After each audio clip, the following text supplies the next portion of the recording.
rare and balanced view on politics in today's world.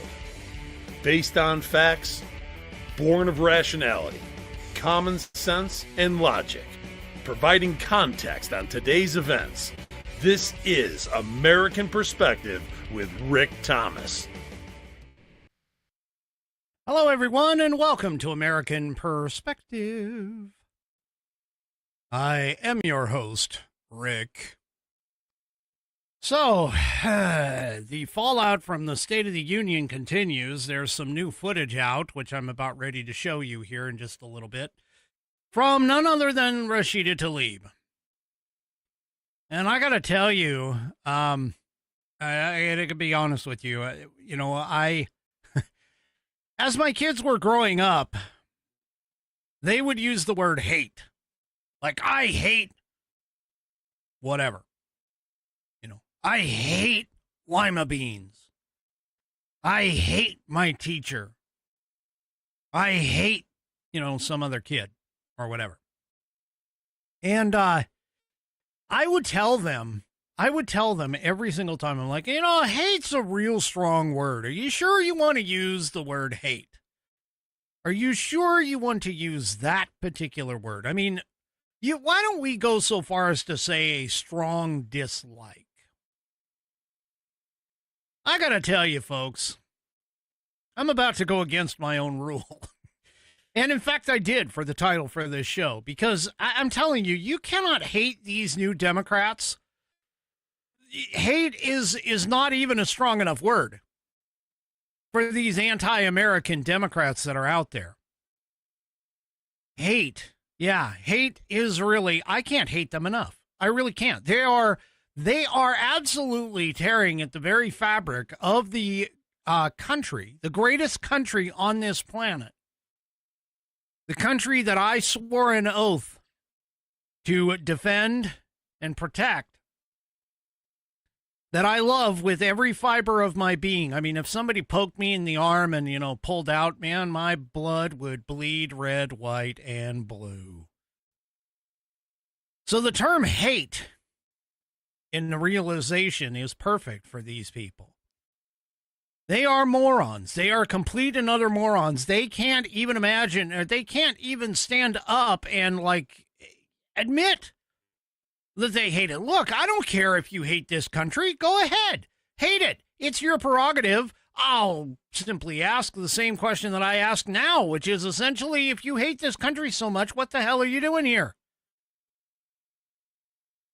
But yeah. I'm at a point now where I cannot hate these people, these complete, utter, stupid morons, strong enough. I have that much of a disdain for their actions, their belief systems, which there really isn't any, other than power. And I'm done. I'm just done. I'm sorry. I can't.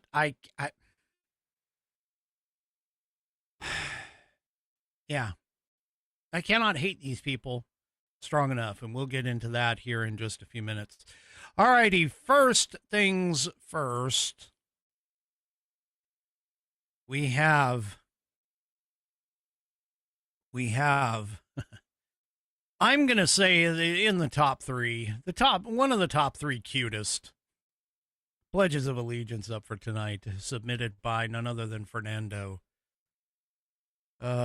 We need a little cuteness for tonight. I mean, I opened up the show pretty heavy, so let's get a little cuteness here.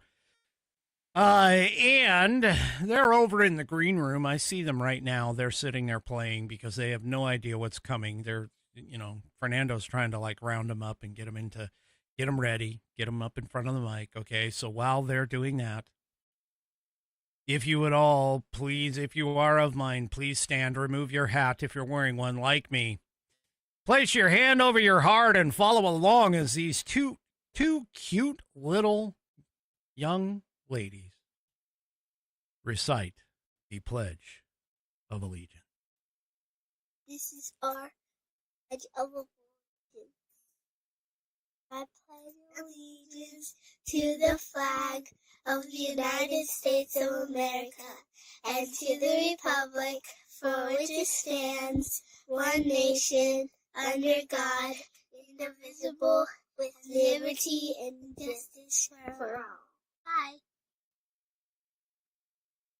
Ah, that is some cuteness right there. And thank you, ladies, for that wonderful pledge of allegiance. If you would like to hear your rendition of the pledge played here on the program, all you need to do is record yourself reciting or performing the pledge in your style. Take that audio file, video file, whatever kind of file, attach it to an email. Send it off to me. Send it to fans, FANS, at AmericanPerspective.online. That's fans, FANS, at AmericanPerspective.online, and I will get you into the rotation. If you can't send it to me via email because the file's too big, then use one of the free tiers of either Dropbox, Box, or possibly Google Drive. And you can connect up with me by sending me a link. They'll allow you to, they put up a little link and they send it out. And yeah. Anyway, send it on to me. Send it to fans, FANS, at AmericanPerspective.online. I've got 21 of these things. I need 26 by the end of 2026. I'm looking for 5 more. So anytime you can go ahead and send it off to me sometime before the end of 2026, those, because I'd like to have 26 of them before the end of 2026. And if you use your phone, make sure that you use the share option, the SHARE share option, and you can send it off to me at fans at AmericanPerspective.online.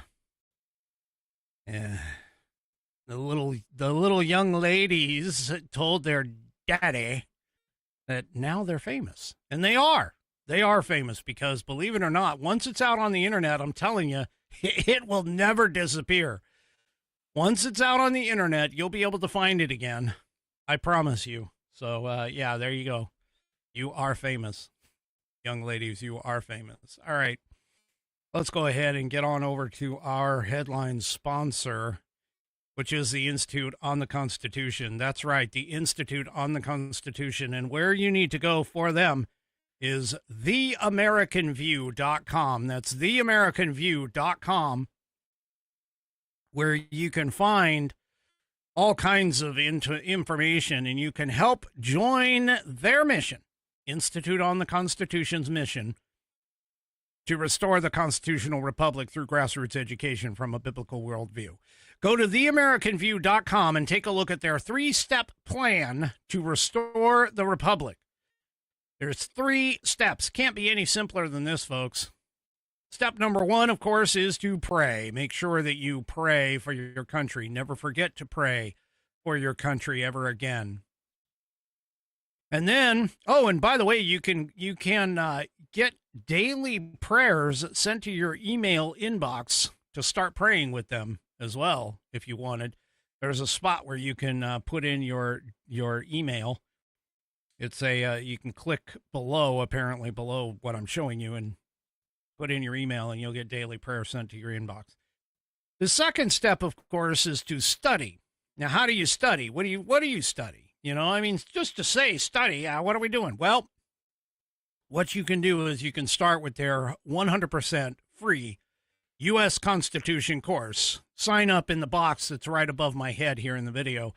You give your first name, last name, and enter your email, and you'll have them have the 12 short 15, 20-minute long lessons sent right to your inbox every week. It's 12 weeks, and it's 100% free online. It's learning at your own pace about the U.S. Constitution.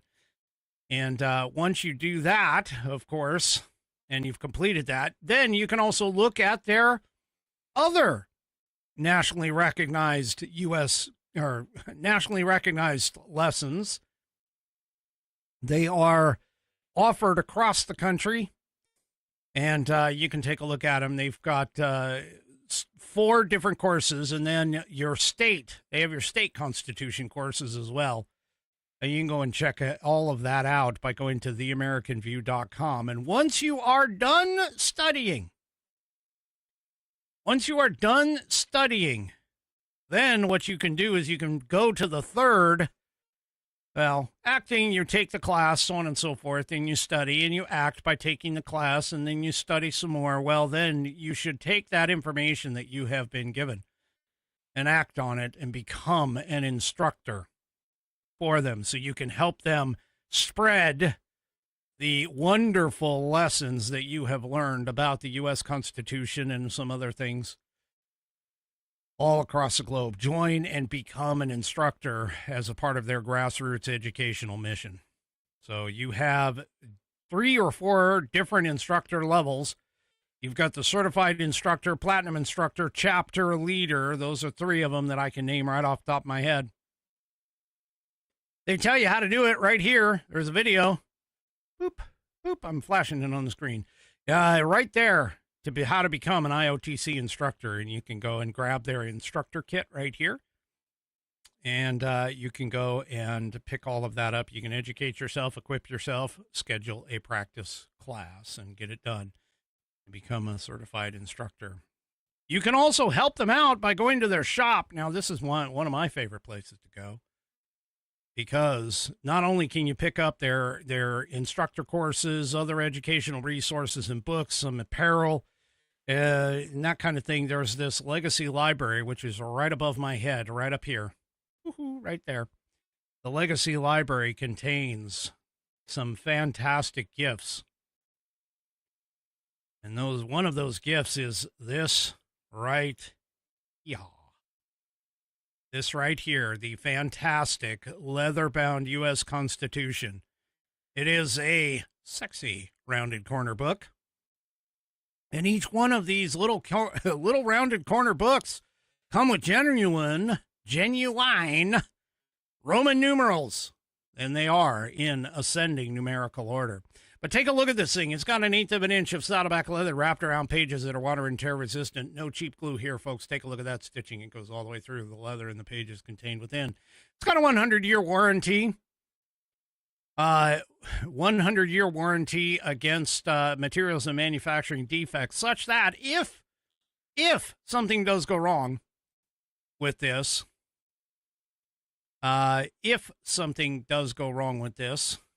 you can send it back to the manufacturer, and they will either fix it or replace it for free. Get it as a gift for yourself. Get it as a gift for your Constitution-loving Republican, possibly Republican voting friends and family. And you know what? Get it for the leftist lunatics that you have in your family, too, because you'll have fun. They'll shrink away from it. Trust me. They'll shrink away from it. And, yeah. Anyway, this little book has been buddy tested, buddy approved, Billy tasted, Billy approved. My youngest whiskey warrior has confirmed that the information contained within will help you to study for and achieve your civics badge in scouting, as well as your civics exam, and probably even that naturalization test, because I think it's all part of the same thing. So go to theamericanview.com, go into the Legacy Library. Well, go to shop and then the Legacy Library and pick one of these up for you today. You can use it as a reference guide. I reference it all the time, not only on the social medias, but also right here on the show. And, yeah. Go and check them out. I do appreciate the Institute on the Constitution for being a sponsor on this show. And once again, that is theamericanview.com. Go and check them out today. All right. Well, folks, we had a new revelation. You know, it seems like we've had a lot of revelations in the course of the last year. Sorry, had to wet my whistle. Whew. Anyway, we had a new revelation. So you know how the FBI spied through the FISA warrants on the Trump campaign, and spied on a bunch of people here recently, like Jack Smith spied on all of the Republican senators and representatives in Congress spied on all their phone stuff. Well, guess what? Biden's FBI, it was announced, they actually subpoenaed Kash Patel's and Susie Wiles' phone records. Yeah, that's Jack Smith. Once again, he obtained the records during the Arctic frost probe. Yeah, anyway. Now, keep in mind, Patel is the current FBI director, and Susie Wiles is the current White House chief of staff. Now, as a part of this, once they found that out, at least 10 FBI agents were fired yesterday, Fox News was told. Names were not given out due to privacy reasons, but the FBI Agents Association later criticized the firings.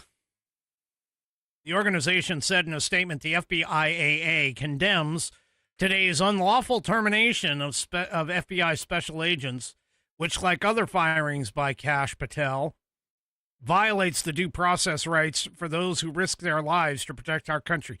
I seem to recall that there isn't any kind of contract anywhere, as far as I am aware, that makes it so that you have no, outside of the school system where, if you have a teacher who has tenure, it's almost impossible to get rid of them.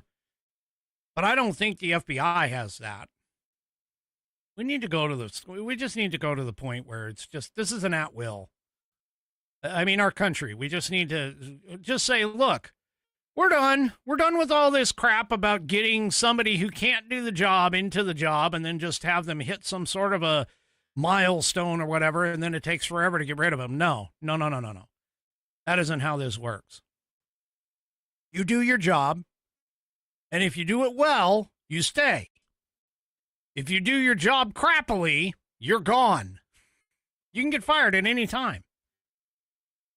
The only thing, and I've told people this, I'm like, look, I personally am not under any kind of, let's just call it fantasy, to think that I am so good at my job that I cannot be replaced. That I am so good at whatever it is that I'm doing that I cannot be replaced like that. I guarantee you I'm not. Nobody is. You should be realistic and understand that, hey, you're doing a job, and as long as you do the job well, you're fine. But if you screw off or you do something stupid, okay, expect to get fired. That's just the way things work. There should be none of this protective crap. Seriously. This idea that, they're the special friend. They're the special friend of, I don't know, some CEO or something. So, you can't get rid of them. No. Or, oh man, that guy's been there for like 40 years. Can't get rid of them. Bull hockey. Because I guarantee you that if you were to all of a sudden look at your employer and go, family friendly middle finger, I'm out of here, they'd replace you in a heartbeat. There would be no, oh yes, please stay. Oh, you're so valuable. Oh no. They would replace you in a heartbeat and never look back. They'd be like, oh, you're out of here? Okay, fine. You're gone. Goodbye. The whole idea of working for a company for like 40, 50 years and having like some sort of a special relationship all got thrown out the window in, I think it was the 1960s or 70s when IBM laid off a shit ton of workers. And they were all like, oh, my God. I mean, that was like the first major layoff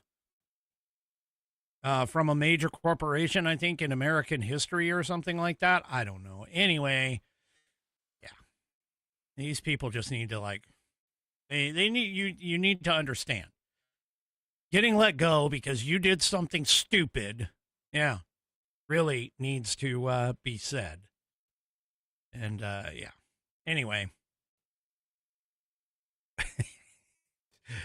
Good point. Good point. Oh my gosh. Sleazy over on my Rumble channel says, one of my coworkers died 2 years ago. His job was posted before his obituary hit the paper. Yeah. Well, I'm serious. I'm just telling you. Like, okay. All right. Yeah. So, there you go.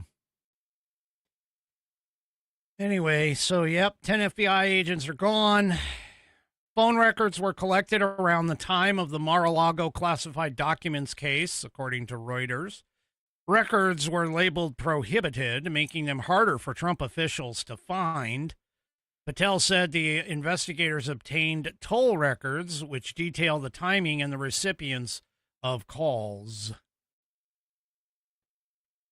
The FBI then placed the files in a prohibited access folder, which former Director Wray did in the Hunter Biden investigation so that it would be almost impossible to find them. Yeah. Yeah. Anyway, Patel told what outlet? Patel told the press, I'll just call it, yesterday, it's outrageous and deeply alarming that previous FBI leadership secretly subpoenaed my own phone records, along with those of now White House Chief of Staff Susie Wiles, using flimsy pretexts and burying the entire process in prohibited case files designed to evade all oversight. Now, here's the thing, folks. And here's the thing, is that in order for the FBI or any law enforcement, at least according to the Constitution, in order for any law enforcement agency to open up an investigation, they have to have something that points them in that direction. They can't just go, or they're not supposed to. They can't just go and just say, hey, you know what? I want to look at Rick's phone records. I want to see who Rick's been talking to. Believe me, you're not going to find anything, but I want to see who Rick's talking to. So I'm going to go ahead and subpoena Rick's phone records, his toll records. We're going to find out who this Rick guy has been talking to. Yeah. I don't have any kind of an articulating suspicion. No, it doesn't matter. I'm just interested. I don't care. Yeah, that's not supposed to happen in a constitutional republic. In fact, if I recall correctly, there's this thing known as the Fourth Amendment, which is essentially, I am supposed to be protected from unwarranted searches and seizures. And that what I should be, the only time I should be searched and any of my records seized is when, upon probable cause and sworn to by an affidavit and signed by a judge. See, that's one of the things that this United States citizen has as a protection against my rights. I have the right to be secure in my persons and papers. And it looks like the Biden administration, the Jack Smith investigation, and the Democrat idiots that are out there, they all seem to believe that I don't have that right, or in this case, Kash Patel doesn't have that right. Yeah. Yeah. I'm sorry, but that's part of the Constitution of the United States. That's part of the first 10 amendments that were passed 2 years after the Constitution was ratified. So it's known as the Bill of Rights, people, the first 10. They were all passed at once and accepted at once. Yeah. So anyway, you cannot hate them. You cannot hate these people strongly enough. You really can't. You cannot hate these idiots that are running around and trying to run our government strongly enough. Now, speaking of somebody who we really should hate. This woman, I got to tell you, she started off at $36,000 in the hole. She got elected to Congress, and now she's worth something like $30 million in just 7 years. I got to try and figure out how to get on that gravy train, because to be completely honest, that sounds pretty damn good to me. Yeah. Yeah. Anyway, Representative Ilhan Omar, well, she apparently said some remarks, racist remarks, folks. Yeah, you know how the Democrats keep calling the Republican conservative movement or whatever, we're all the racists. Yeah, well, guess what? Every single one of the Democrats that I've met or seen, I haven't met many Democrats other than the idiots that are around me. But all of the Democrats that I have seen, they all are sitting there saying, you're racists. All of you are racist. And yet they're the ones that are making the racist comments. Told you and showed you the video of none other than Gavin Gruesome Oil Hair Gel Newsom, how he was so disrespectful, in my opinion, to the black audience that he was speaking to in Atlanta, saying that none of them in the audience had higher than a 960. He even went so far as to say, hey, I'm sorry, 940 folks, trust me, 960 isn't that great. Yeah, he was calling them stupid. That's because that's what they do. Democrats believe that those people are stupid. Well,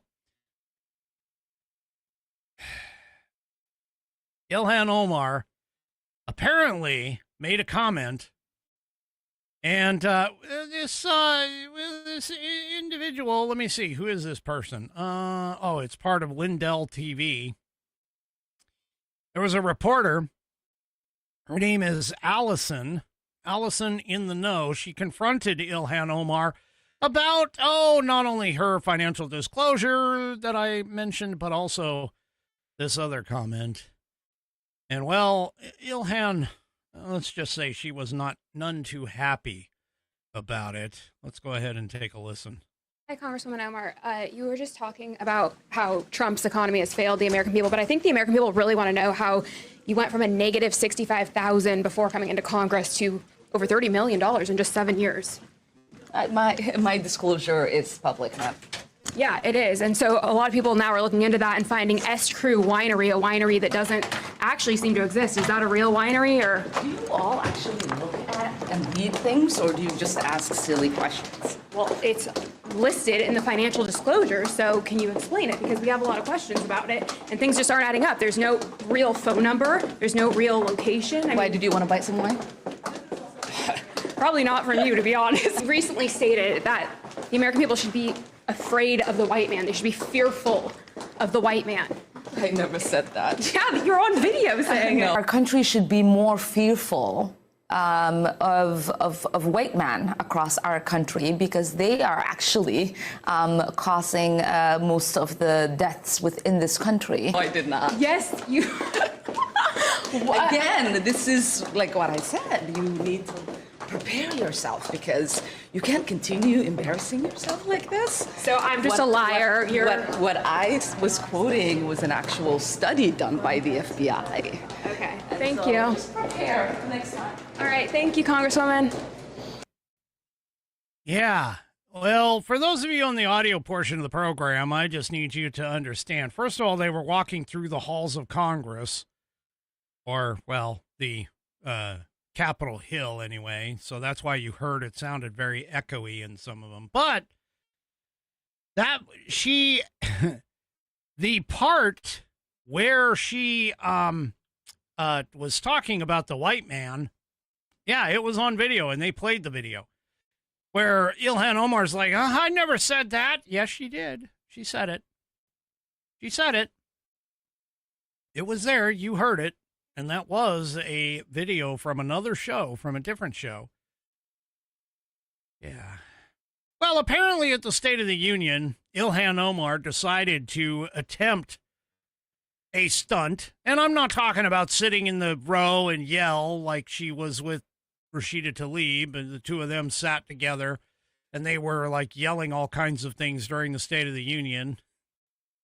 Apparently, Mike Johnson was preparing to evict them. I don't know why he didn't. I mean, he kicked Al Green out for the second time in a row for holding up some stupid-ass sign. But anyway,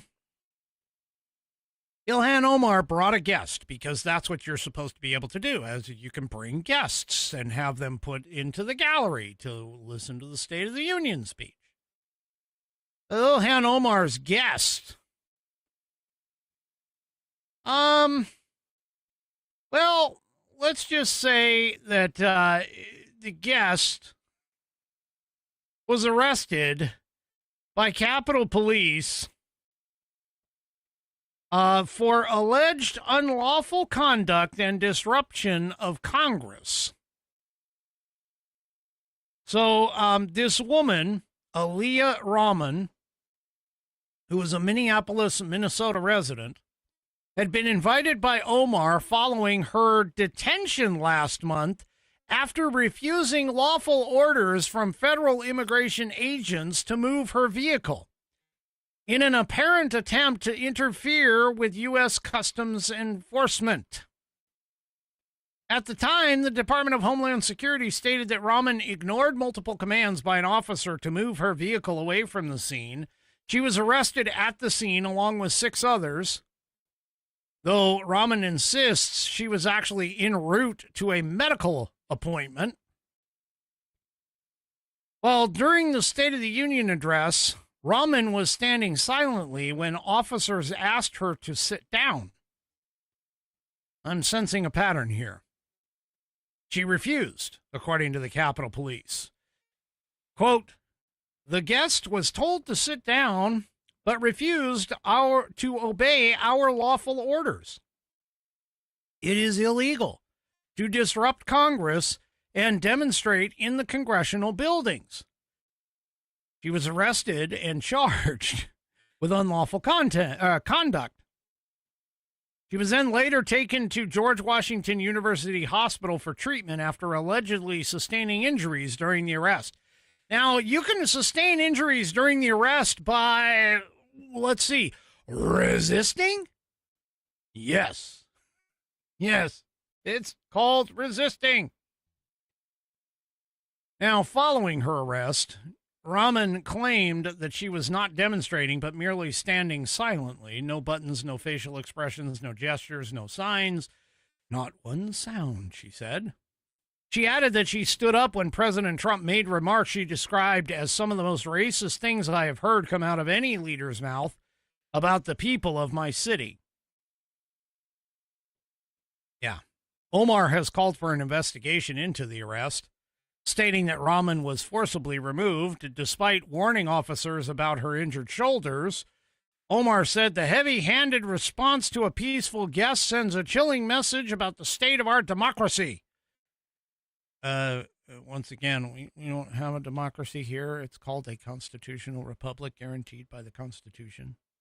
It's actually written in the Constitution that it's that. Anyway. The Capitol Police then emphasized that the State of the Union tickets explicitly prohibit demonstrators and that Rahman's actions were considered a violation of those rules. All right. Speaking of demonstrations, and as I says, Ilhan Omar and Rashida Tlaib sat next to each other, yelling out different things, probably a bunch of obscenities. But speaking of obscenities, Rashida Tlaib was caught on camera saying something that just shows how anti-American she actually is. Take a look. Very, very quick here.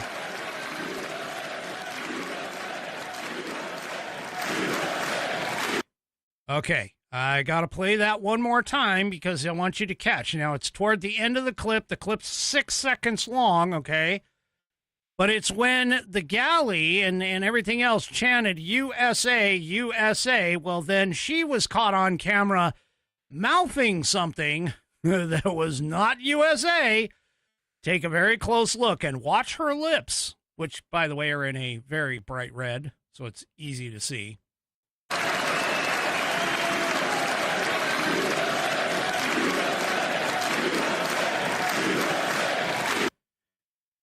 What is she mouthing, you ask? Oh, it's pretty simple. Even I know how to read those lips with what she's saying.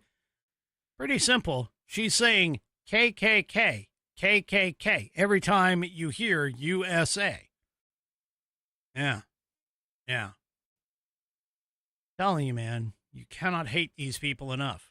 They all want to see this great country, this great republic destroyed. Yeah. In a longer clip of this, you can actually see what they see and hear them yelling at the camera or at the president as he is speaking, which is definitely not something that anybody should really have to sit through, to be honest with you. The decorum of these people is unheard of. I mean, when Biden was sitting there giving his States of the Union speeches, the Republicans didn't act this way. I mean, yes, they weren't happy that he was there. They, would maybe not clap, maybe not stand for some of the things that he was saying. But I don't seem to recall them holding up signs or flipping off the president or threatening to impeach him from the rows as he's doing the speech. I don't seem to recall them, saying things, yelling things out at the president, Biden, as he was standing up there giving his speech, the lies that he was saying, the pressure, stumbling and slurring his words through the whole thing. No, I don't seem to recall any of this. And I definitely don't remember a Republican being expelled like Al Green was. These people have lost their decorum. They really don't give a flying you-know-what.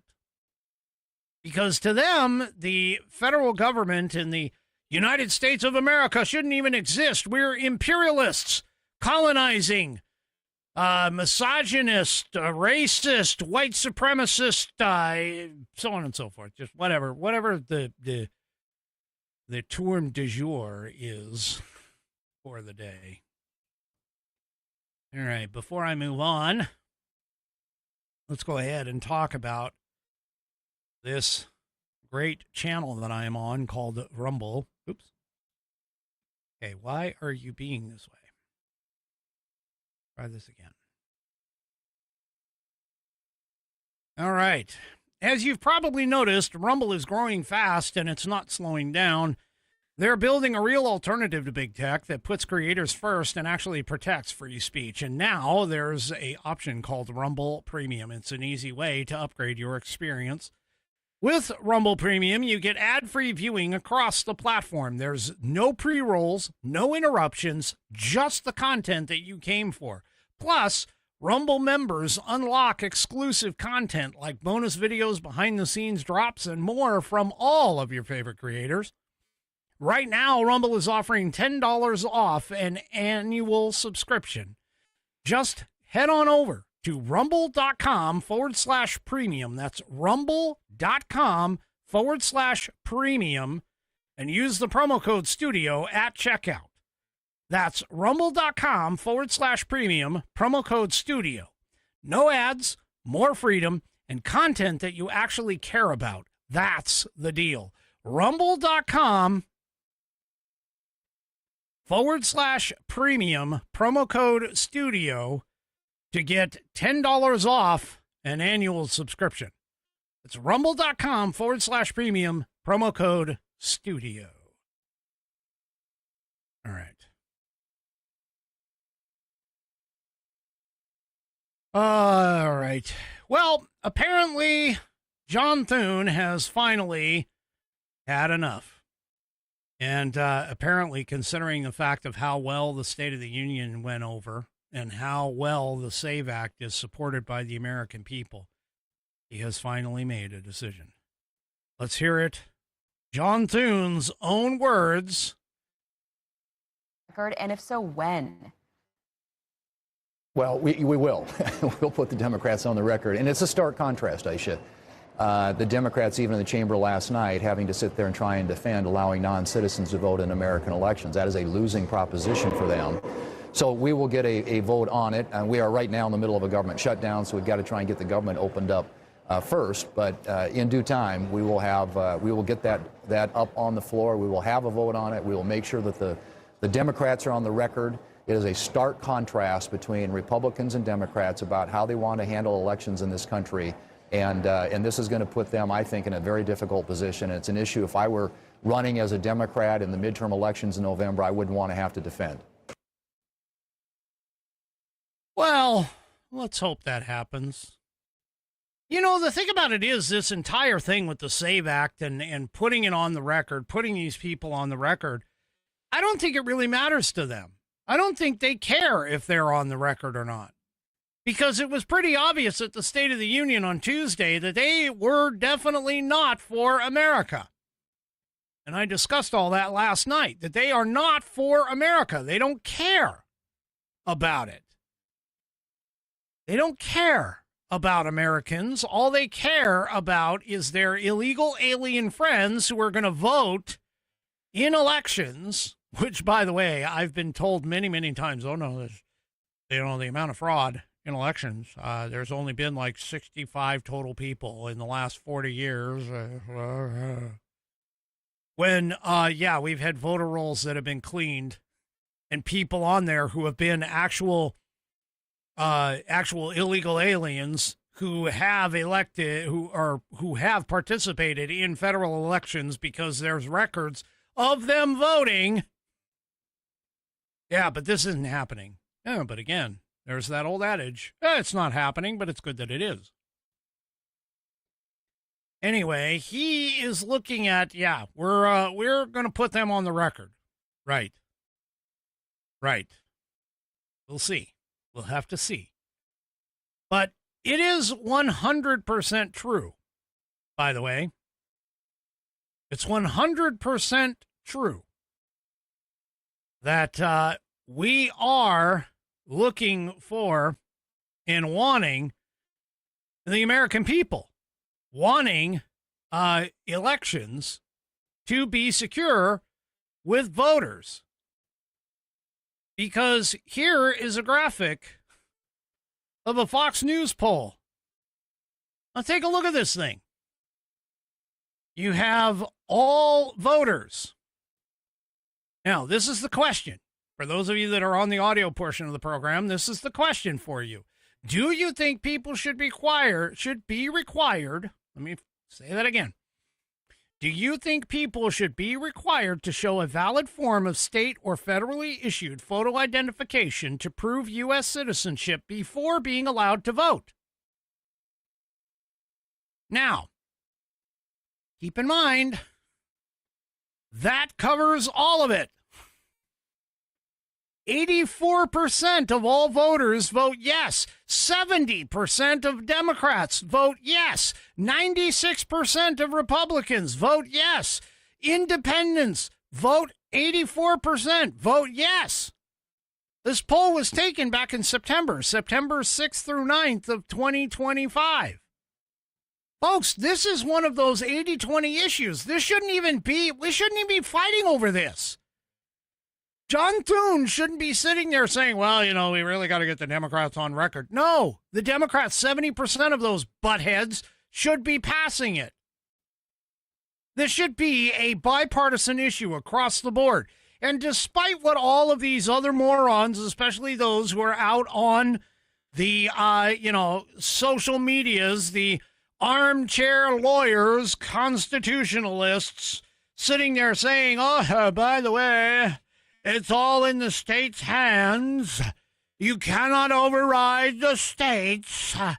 Well, guess what, folks, right here. Here's that handy little dandy leather-bound U.S. Constitution. Here is, Article 1, Section 4, right down here, okay, that I'm going to read.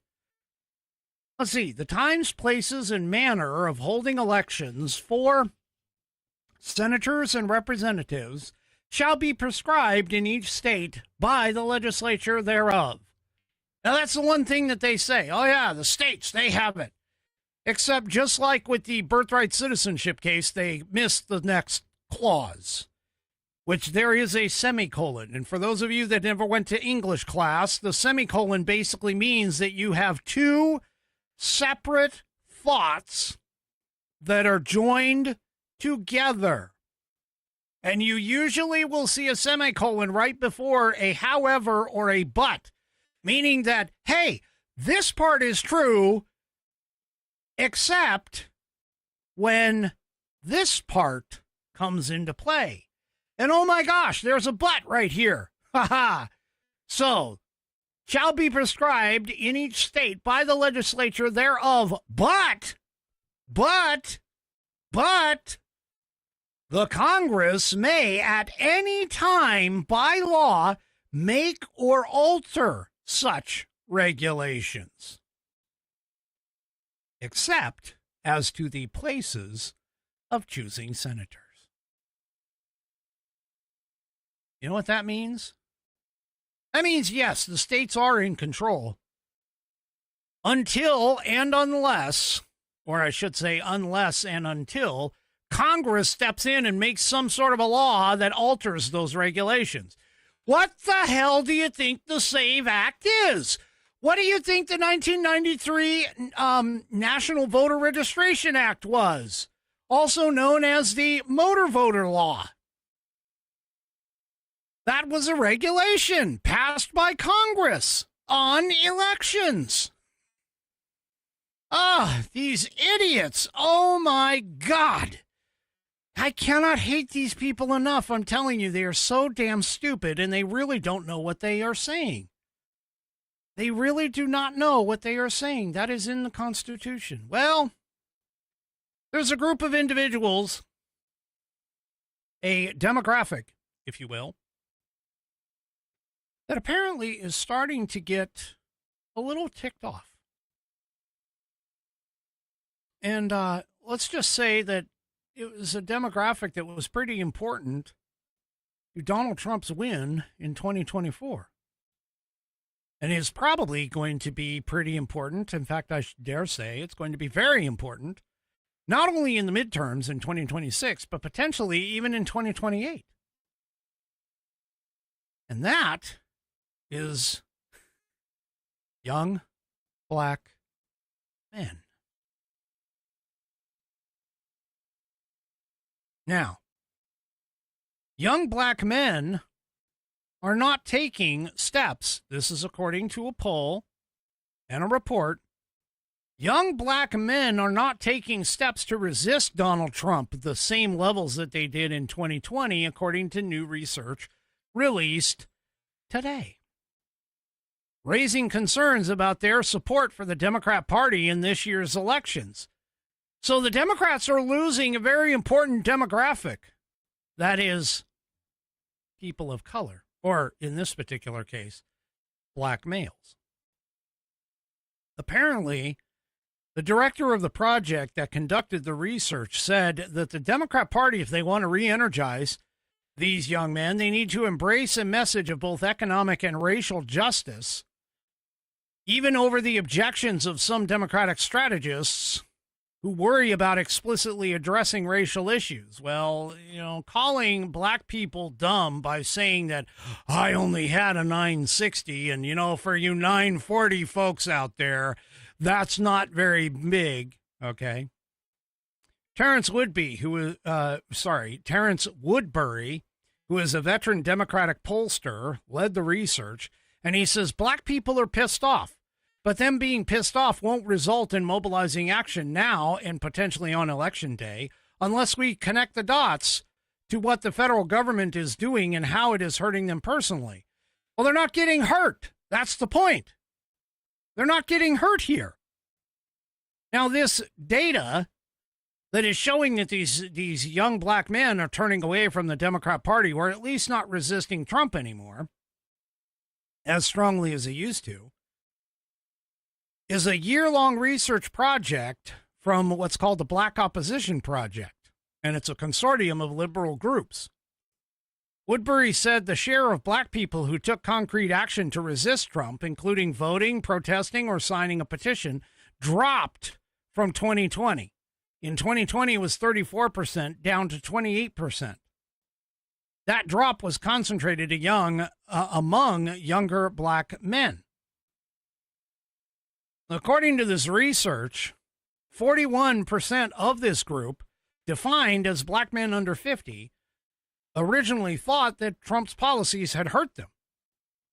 Now, that's a much lower share than the other groups of black voters, including men over 50, 68% of whom said that the president had negatively affected them. Now, what's surprising about this, because, I mean, let's face it, most of the black people that are going to get polled like this, they're going to be saying, oh, yeah, Trump's policies, they hurt me. You know, just because they drink the Democrat Kool-Aid. But this is the surprising part. Nearly 1 in 5 young black voters, roughly 17%, said that Trump policies actually helped them. And that was more than double than any other group surveyed. So, yeah. Woodbury is basically saying, hey, my warning to Democrats has been what it has always been, and that is that these are swing voters. They're no longer secured voters for the Democrat Party. He's saying they swung in 24, they swung back in 25, but in 2026, they may have the risk of swinging again. The Democrats may not have 2026 in as much of a lock as what they used to think, or what they think they do. This is a moment that can be capitalized upon. You got to remember, Trump actually formed a coalition of not only black voters, but Hispanic voters as well, in order to overcome the Kamala Harris, Tim Walz debacle. Because, of course, Joe Biden stepped out of the race. Anyway, we'll have to see what goes with this. But believe me, after that State of the Union, especially when Democrats are standing up and they're saying, hey, I'm sorry, the Democrats aren't standing up. They're actually sitting on their asses. The Democrats are saying, hey, we approve of illegals over, we support illegals over Americans. That should really hit home for this whole racism idea that this guy's talking about. Yeah. All right. So in the final closing moments of our show here, the Hildebeest. Yes, Hillary Rodham Clinton. She finally showed up on Capitol Hill to testify. And let me just explain to you how that sounded. Well, basically, it sounded like this. I had no idea. Huh? What difference at this time does it make? She said in her opening statement to the House Oversight Committee, I had no idea about their criminal activities. I do not recall ever encountering Mr. Epstein. I never flew on his plane or visited his island homes or offices. She then followed and said she was horrified to learn about the crimes and was disappointed that Epstein only received 13 months in prison in 2008 after pleading guilty to soliciting a minor for prostitution. Now, former President Bill Clinton is also slated to testify to the panel, but hasn't as of yet. Now, Bill Clinton, we know, flew on Epstein's plane in 2002 and 2003. And this is according to flight logs and photographs. Court documents have actually even stated that he went to Epstein's island, where authorities say that Epstein repeatedly abused minors. And Ghislaine Maxwell, of course, told Deputy Attorney General Todd Blanke in 2025 that she was friends with Bill Clinton and that the former president never went to the island. Yeah, he absolutely never went. And I can be sure of that because there's no way he would have gone. I don't believe there's any way he would have gone to the island and I had not been there, because I don't believe he had an independent friendship, if you will, with Epstein. Although I'm trying to understand how this could happen. How could the flight log say that he was there? How could he have photographs saying that he was there? How are there court documents saying that he was there? How is it even possible? And then Ghislaine Maxwell saying, oh, no, he never went. A actual serial liar? We know that Ghislaine Maxwell's a liar. But see, unlike Donald Trump, who she also defended and said, oh, no, Donald Trump never went. There's actually no evidence of Donald Trump ever actually visiting the island. There are actual witness statements from the victims, the alleged victims, that all say, oh, yeah, we've never seen him. We never saw him. Yeah. Now, Epstein also supposedly went to the White House multiple times while Clinton was president. So how Hillary Clinton could say under oath that she never knew Epstein. Let's see, what was it that she quoted? I don't recall ever encountering Mr. Epstein. Really? He visited the White House, one of the most secure buildings on the planet, and you don't ever recall visiting or encountering him. He was at your freaking home for 8 freaking years, multiple times. How did you not know that? Not only that, but how did you also not know Epstein? He was at the wedding of your only daughter, Chelsea. Really? Seriously. Yeah. Bill Clinton's spokesman even spoke out in 2002 to New York Magazine about it. Jeffrey is both a highly successful financier and a committed philanthropist with a keen sense of global markets and in-depth knowledge of 21st century science. Really? Yeah. Anyway, I'm finding this a little hard to understand.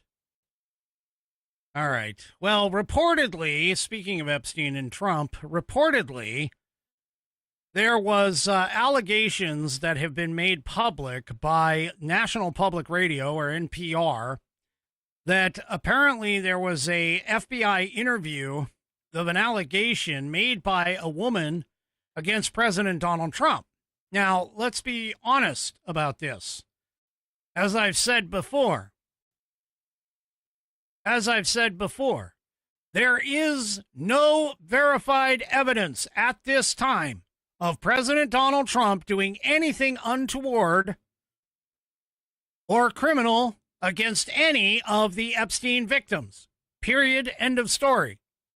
And in fact, the NPR statement is even questionable by itself, because apparently this 25-page long document supposedly detailing four separate interviews that FBI agents conducted with this woman in 2019 has apparently become central to it. However, the Justice Department did not publicly release this document because of the fact that they were non-credible accusations made against Trump. And these non-credible, meaning not verified, okay, not verified. They were made in 2019. They were in the Southern District of New York files and were listed as duplicative files, meaning that they were duplicates of something else. And therefore, none of those duplicate files were legally required to be released by the Epstein Transparency Act, which is why they weren't released in the beginning. Yeah. So there is some question in terms of all of this information. There is some question in all of this information as to whether or not, again, this is unverified, non-credible information, just like every other 38,000 so far, 38,000 mentions of Donald Trump in the files. Don't believe anything that the Democrats are putting out just yet. They're going to sit there and they're going to try and keep trying to tear Trump down. Yeah. So, okay. Yeah. Anyway. All right. That is it for me for this evening. I just noticed that I ran out of time. But anyway, that is it for me for this evening. Do me a favor, if you haven't already, head on over to rumble.com, get yourself an account. It is free. And once you are signed up and signed in, make sure that you search up the American Perspective channel and hit that green follow button to get notified every time that I go live. Also, too, don't forget to hit those thumbs up, thumbs downs, or in the case of 3 Chevy, thumbs sideways across all of my platforms, whether it's X, YouTube, Facebook, or, of course, the aforementioned Rumble. We will see you tomorrow night, 5 p.m. Pacific, 8 p.m. Eastern Time, right here on American Perspective. Yeah, today is Thursday, right? So it'll be 5 p.m. tomorrow night, and 5 p.m. Pacific, 8 p.m. Eastern Time, right here on American Perspective. Have a great rest of your evening, and good night, everybody.